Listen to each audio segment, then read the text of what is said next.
มื้อ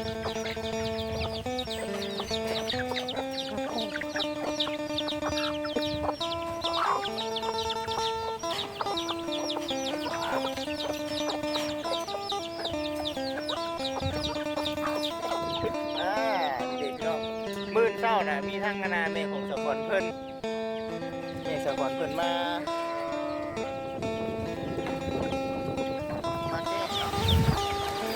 โดยพ่อแม่พี่น้องกับสบายดีและสวัสดีเด้อพ่อแม่พี่น้องเบิดสุขุสุคน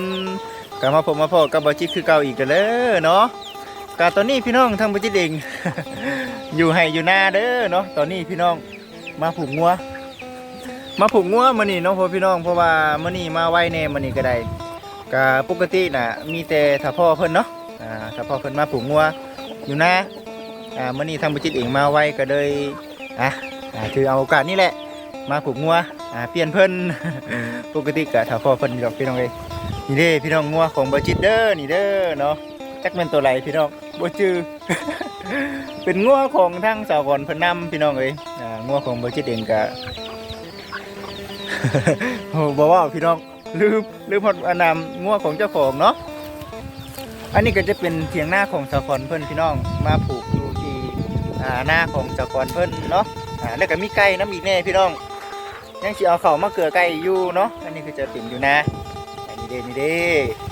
บรรยากาศตามให้ตามหน้าเด้อน้องพ่อพี่น้องเดี๋ยวทางบ่จิตเองสิพาทุกคนรอชมบรรยากาศก่อนเนาะ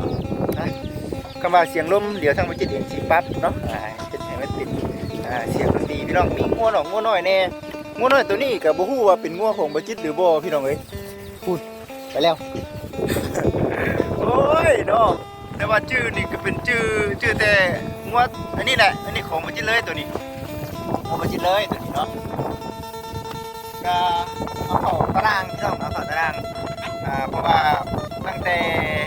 เกี่ยวข้าวเกี่ยวน้ำแล้วบ่จิตก็บ่ได้จับฮอดงัวเลยเนาะบ่ฮู้ว่างัวสิชื่อบ่จิตได้หรือบ่พี่น้องเอ้ย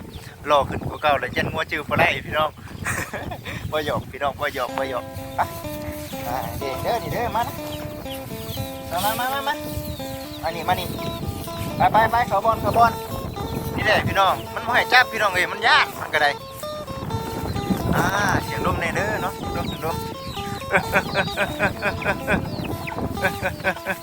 มานี่เด้อ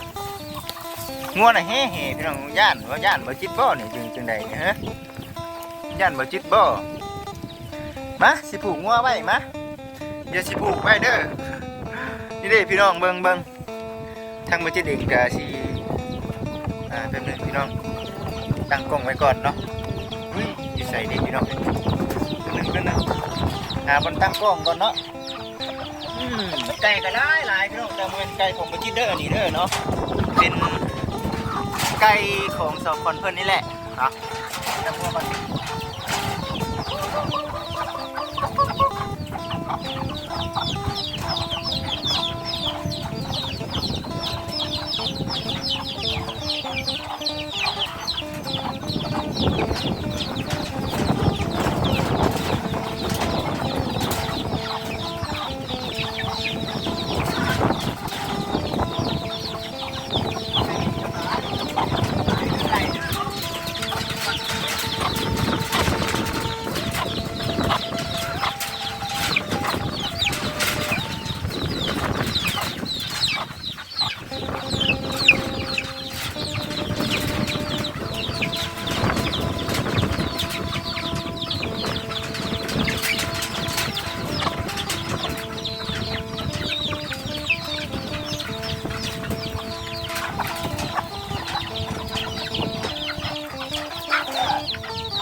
เดี๋ยวบ่จิตนั่งก่อนพี่น้อง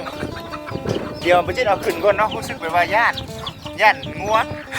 เป็นงัวชนเนาะเป็นงัวต่ำแน่พี่น้องเลยแป๊บนึงเด้อเนาะหาบนตั้งกล้องข้างๆได้เนาะมีขากล้องพี่น้องเลยโอเคพี่น้องแป๊บนึงเด้อมาพี่น้องตอนนี้ก็เรียบร้อยแล้วเนาะเดี๋ยว ล้มแท้พี่น้องล้มแท้นี่เนาะเดี๋ยวทั้งบริจิตเองเนาะสีได้งัวเข้ามาในคอก นี่เด้พี่น้องเต็มคอกกระยาอยู่เนาะเต็มคอกกระยาอยู่นี่ล่ะแต่ว่าบ่เป็นงัวของบริจิตเบิดเด้อเนาะมาเปลี่ยนถ้าพ่อเพิ่นแน่มื้อนี้ก็ได้เดี๋ยวทั้งบริจิตเองสิได้เข้าคอกเนาะบ่ได้ถามเพิ่นนะพี่น้องว่าอะไรเข้าคอกเบิดบ่แต่ว่าคือสิตามนั้นเนาะเบิ่งนี่ก็ได้ แบตบริจิตยังเหลือประมาณ 4% นี่แหละแต่ก็เฮ็ดจังไดได้เนาะก็สิเอาโอกาสนี้แหละพี่น้องเอ้ยไปไปเด้อขบอนถือว่าโชคดีเด้อมื้อนี้เด้อที่ว่าบ่ติดมาหาเด้อเพราะว่าตั้งแต่ นั้นบ่ได้นั่นเลยพี่น้องตั้งแต่บ่ได้มาหางัวเลยเนาะนี่คิดรู้จักมาพี่น้องคิดรู้จักมาเข้าคอกเด้อเข้าคอกทั้งงัวน้อยทั้งงัวใหญ่พี่น้องพุ่นนี่เดี๋ยวทั้งบ่ติดเองสิเปลี่ยนมุมกล้องก่อนเนาะพุ่นเขาลังบ่แล้วพี่น้องเขาลังบ่แล้วเขาเบิดแล้วพี่น้องเบิดกูโตได้ล่ะเบิ่งนี่ก็ได้เดี๋ยวทั้งบ่ติดสิอัดคอกก่อนเนาะอัดคอกได้สิเอิ้นไก่ออกมาอยู่ข้างนอกเนาะบัดปึ๊บไก่ก็หลายไก่ก็ได้อุ้ยหนาวบรรยากาศหนาวพี่น้องก็อยู่บ้านเฮานะสบายดีพ่อแม่พี่น้องเบิดสุขคนเด้อเนาะสบายดีมีแห้งเดี๋ยวเชิญไก่ออกมาข้างนอกเนาะนี่เด็กพี่น้องมื้อเช้าน่ะมีทั้งนาแม่ของสะพรเพิ่นแม่สะพรเพิ่นมาแก้เนาะ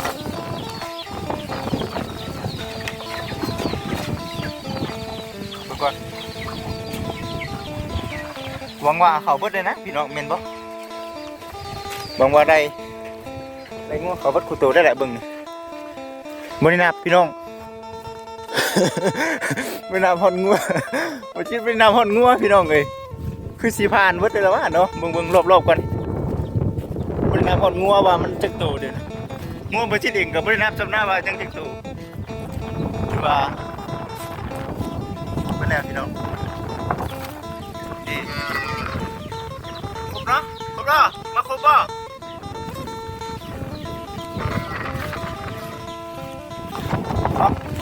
เดี๋ยวบนที่เชิญไกลมากกันเด้อพี่น้องนี่ดิคือว่าเทียงของสาวขวัญเพิ่นเนาะนี่ก็ได้คือว่าโอเคอยู่มาเดี๋ยวทางบนที่เชิญไก่มากินข้าวอยู่ข้างนอกเนาะมันจังดี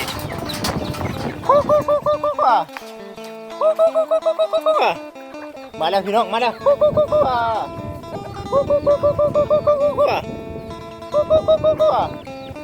ะว่าไก่บุมีเจ้าของเอาไก่เจ้าของมาได้พี่น้อง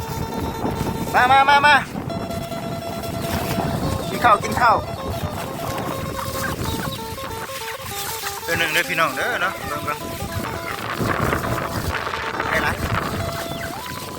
เดือนหนึ่งเอาข้าวมาเกลือไก่ก่อน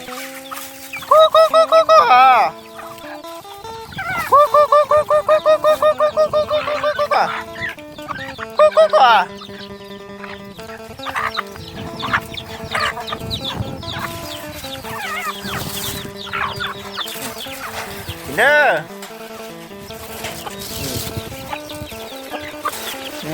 กินข้าวแห้งพี่น้องเอ้ยข้าวแห้งเนาะนี่เด็ดไหมกินเลยกินม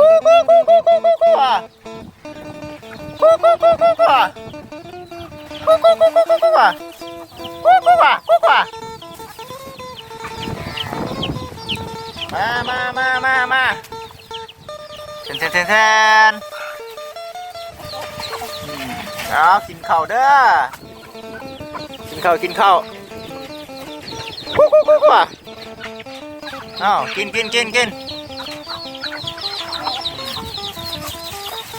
ฮะมานาเด้อพี่น้องเด้อมานี่เด้อน้องมานานี่เอากินจังบุตีกันเด้อกินกิน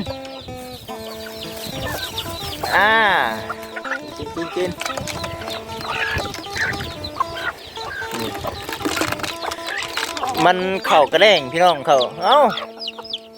อย่าตีเล็กน้อยกูอ่ะอย่าตีเล็กน้อยอย่าตีเล็กน้อยอย่าตีเล็กน้อยโอ้มาแล้วพี่น้องเด้อมาแล้วเด้อมาเด้อว้าวคนเดียวพี่น้องว้าวน้ำซัดน้ำสานี่แด้เนาะกิน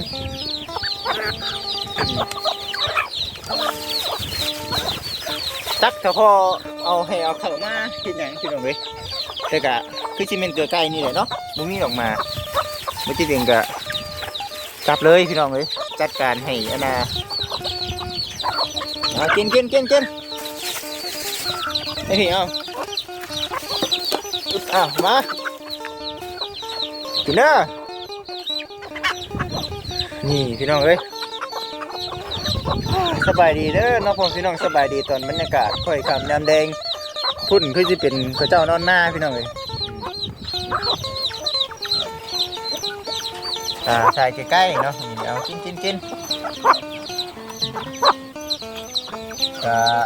มื่นเช้าเนาะมื่นเช้าคือ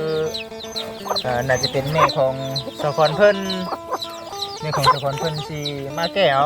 ตัวเด้งเนี่ยคือจะเป็นทพ่อแบบนี้เห็นนะพี่น้องเลยแต่ว่ามื้อนี้ทางมันจิตเองบัดมาเรียกไว้ก็ได้ถือเอาโอกาสนี้เนาะถือเอาโอกาสนี้มาเปลี่ยนทพ่อเพิ่นนะแต่ยังบ่ทันฮอดเฮือนดอกผู้จิตเองก็ได้เป็นพ่อเพิ่นย่างมานำทางก็ได้ถามเพิ่นเนาะเพิ่นว่าสิไปผูกงัวก็ได้อยู่จะจักมาเลยผู้จิตเองก็ได้พี่มา